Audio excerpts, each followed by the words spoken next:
centuries ago, printing changed the world, but it continues to evolve with its latest application, 3D printing.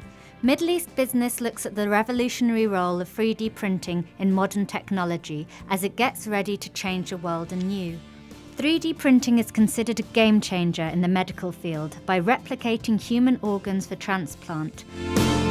The technique can also be used in fabricating 3D bioprints to help detect infectious diseases in advance. But 3D printing is not without its drawbacks. Middle East Business finds its use subject to copyright and ethical issues, which could constrain its use in the public and art sphere.